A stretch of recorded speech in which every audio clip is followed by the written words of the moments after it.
Welcome to Popternative, where we dive into topical discussions from the worlds of pop culture, social media, and sports. Here is your host, Peter Remoliotis, aka PD Beats. Hello and welcome to the Popternative podcast, the podcast and talk show where we have digital discussions, the worlds of TV, film, pop culture, social media, news, sports, music, everything really, depending on the guest. We talk about it all. As always, I'm your host, Peter Remoliotis. On social media, you know me as PD Beats.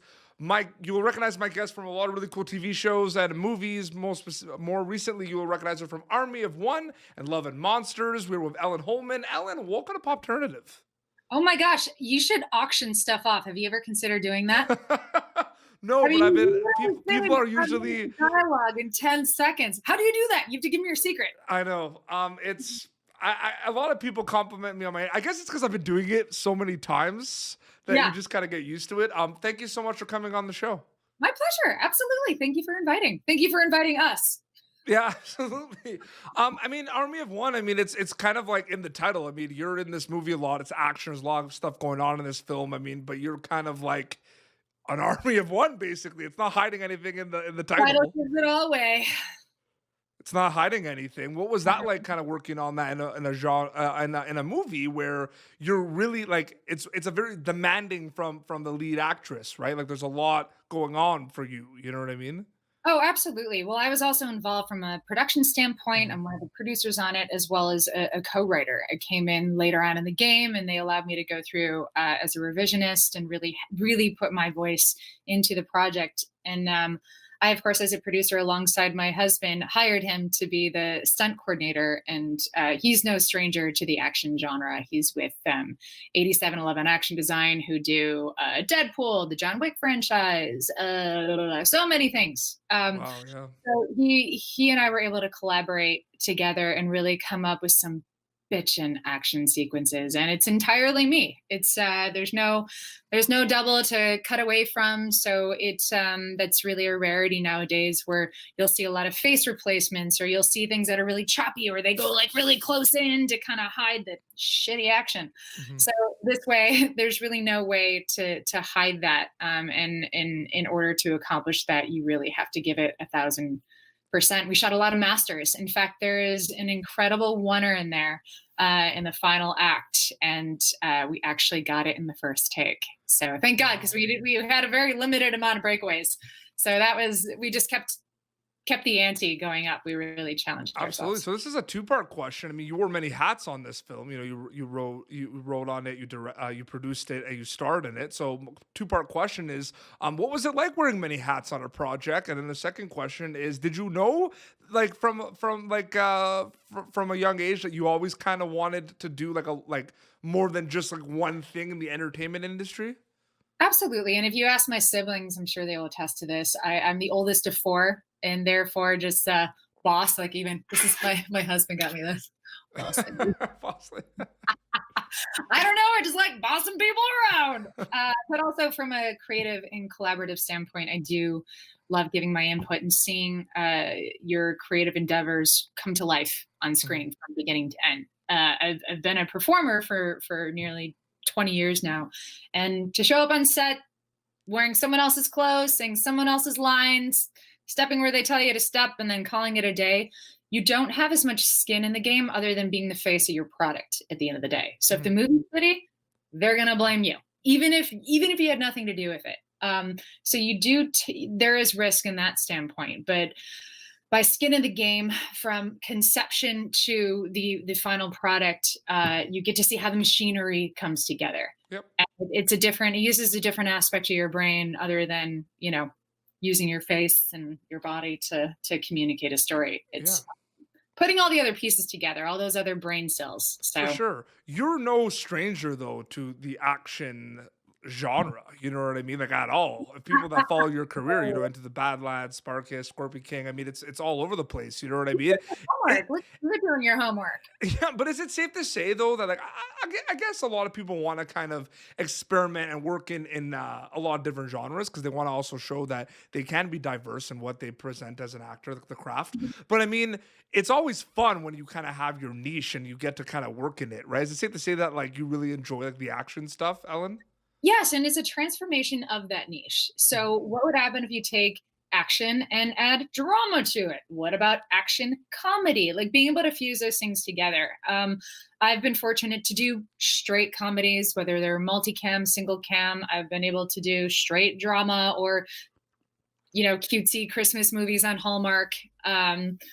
And I just what really gets my blood going is the action genre, and it's something I understand as a fellow martial artist. I understand the discipline behind it and the ability to not only command dialogue but command your physical sense is something is an extra level of challenge. So it's like, okay, can you do the scene with emotion, but can you also do a 3-minute oneer? Like things like that. So I feel that as a performer, it's what's kept things interesting for me. Uh, Absolutely. I've been very fortunate to have some great opportunities to do the procedural drama thing and all that. But you know, I just I crave something more. I have a lot of energy. I'm like a border collie. If I It's don't, funny, because you said like the research and like obviously like I knew a lot about your projects, but have you ever that moment where like you see that you were in something and then you were kind of like, oh, I remember that perfectly, but I didn't realize it was that person. That was like what I saw when you played Melinda Murray in the episode of Victorious. oh my Like I had no idea. Like I saw that on your IMDb and I was like, oh man, yes. I really remember that episode because I used to watch all that Nickelodeon stuff growing up. And like yeah, you were in that. You were like the mean like actress. yeah, I was like the bitchy actress, and I was like the arrow went through my hand. And it She's was your friend. Yeah, she's your friend. Go. I want you off this movie. Like the nerve, Melinda. no, that was really fun. That was Nickelodeon. That was a Nickelodeon show, I But it's believe. funny because I feel like okay, like I mean, it's no secret times are tough. We use nostalgia as kind of an escape and like a cozy kind of thing. And there's a lot of shows on Netflix and Disney Plus and everything that we're kind of watching like a time. It's like a time capsule Well, people are almost. recycling things now because there's such Yes. a dearth of content, just given the current situation. So people are Mhm. digging up older content, or they're watching things that they otherwise wouldn't have, and Yes. our timeline certainly surpassed what I wanted it to be in regards from a post standpoint. I put in an additional 130 hours of editing. I completely redid the entire score, just things like that to make it the way that I was accustomed to being happy with. And because of that, the timing actually worked out perfectly because now people are looking for content, Yep. the female forward content, the action drama, like to find someone who can execute all of these things in a way that's insightful but also entertaining and timely. Yeah. I think is I mean, the timing couldn't have been better. Really couldn't have. But it's crazy because another project you were in, Love and Monsters, I think was one of those things where, from time like what happened with the quarantine is a lot of like TV shows came out, but then there was a lot of like movies that were coming out that like really grasped attention. Like when people saw the trailer for Love and Monsters, like everyone was kind of like, man, like this is gonna be a lot of fun. You know what I mean? It was so fun. Oh my gosh. No, I it's funny because when we were shooting it, we really had no idea how it was gonna come together. Like, are they gonna make this more dramatic? Are they gonna make this funny? Like how are they gonna put it all together? And it was such a blast. We shot it out in the Gold Coast, and Jess Henwick was the lead, and we get to reunite together on Matrix, which was incredible for us to be able to work together. Reunite on what? What movie? Matrix. Yeah, you guys are gonna be blown away by her. I am just I'm so proud of her and how she's been able to manage her career, and she's really such an incredible talent. Absolutely. Is I find it's interesting too when, you've seen like you mentioned it, like you've been, doing this for like 20 years. I mean, does there come a point where you feel like you've done like does there come a point where like it's either like you feel like you've worked in all the genres you wanted to work for, or are everyone just kind of perfectionists where they're just kind of like, no, I want the next thing. I want to keep going. Like, what's that like being kind of like a seasoned storyteller? You know what I mean? Well, you at least for I can only speak for myself. It's continuously raising the bar. Yes, Um, absolutely. and I've been so fortunate to collaborate with my husband Stephen Dunleavy. We met on the set of Spartacus. Actually, he Mhm. played the Egyptian, and he's also co-owner of True Rain Productions. And we've been able to get our hands on some really great content. We did a concept short for the Gambit. That's out. And we collaborated with Scissor Films and Nick Bateman, and just to show what we can do, just to show what a bunch of creatives can do when they collaborate. And we do have several things coming down the line as well. And a lot of them, yes, are certainly in the action genre. Some have quirky humor, and some are like 1,000% dramatic. But that I think is longevity. It's always doing something that kind of terrifies you. Yeah, no, absolutely. Well, like Army of One, I mean, there's action in it, but there's some there's big time thriller and horror components to this film, and I Right. find it's very interesting because the genre, for everyone that kind of follows Popternative, knows like I'm a huge horror movie guy, and like that genre is just kind of like exploded. Isn't it crazy where horror movies have become? It has, and the one thing I wanted to avoid was, and you see it a lot, is like horror porn. Like you see like Yeah, yeah, it's a total genre where yeah. they're like it's horror porn where it's just am I allowed to swear on this? I don't even know. I kind of have a sailor's mouth, so I'm like you try to really you see people like trying to find the most vulgar shock worthy content and Mhm. slapping on screen, where I wanted to get more creative. Like there's a scene in here where I'm like, has anyone ever been killed with a deer antler in this way? Like this is how I wake my husband up at 2 o'clock in the morning. I'm like, has anyone ever been hung with a garden hose? And he's like, what's wrong with you? like, like there's certain elements of creativity. I'm like, hey, can you rig this for me here? Or hey, I want to do like this sequence like this. Garden Like, hose. I can't look at hoses like again now with that image. it's fun, but we also touch base on things that are current, that are happening, such as Yeah, human. absolutely. But you Yeah, bring up a really good point where like the horror porn thing is there's like you don't need like the gore and like the jump scares to scare people. right. It's like taking your shirt off on the first date. Like give them something to look forward to. Start with a kiss on the cheek. Keep it classy. Oh my god. No, we see it firsthand like life is scary. Yeah, and the thing is, if you give it all up at once, then you've nothing to look forward to. Mhm.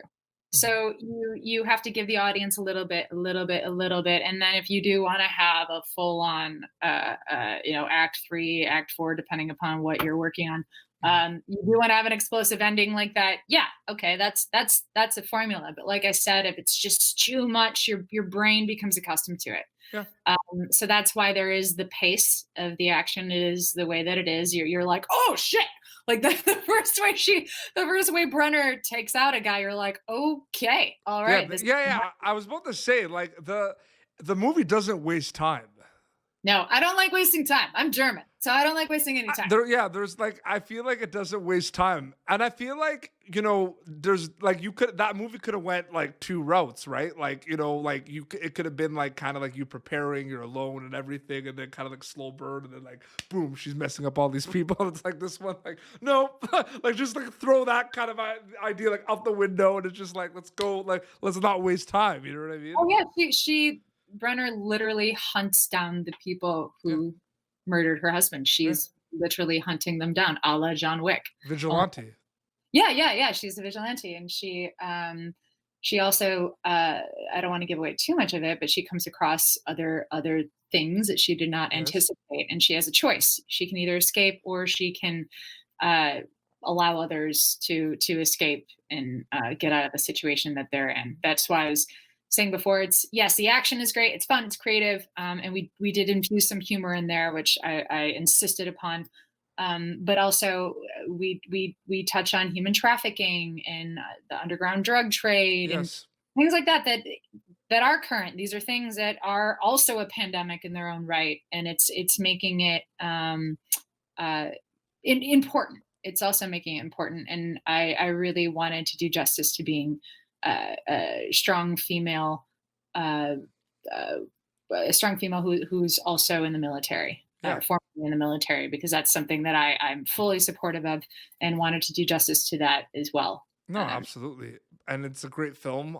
And everyone's gonna check it out. Ellen, thank you so much for coming on the show. Of course, thank you for having me. They could, so they gotta check out the film. Where and when could they check it out? So you can check my social media out and get all the details. We are going to be released December 15th on streaming. Theatrical release isn't really a thing right now. So we're going to be on everything from iTunes to Amazon to Vudu, Fandango. There's details, like I said, on my Instagram, which is my name, at Ellen Hollman on Instagram, or also Twitter. And then Ellen Hollman Official for Facebook. Absolutely. And then look out for some other fun projects down the road too. Yeah. Absolutely. Well, seriously, thank you so much for doing this, and congrats with the film. It's excellent. Thank you. Thank you so much for watching and taking the time. I really appreciate No it. problem. Well, this has been Popternative, youtube.com/Popternative for previous episodes. Until next time, this is Ellen Hollman and PD Beats signing off. Thank you for tuning in to Popternative. Make sure to check out our past episodes of Popternative on YouTube. Be sure to like Popternative on Facebook and follow us on Twitter. This has been an Autograph Communications production.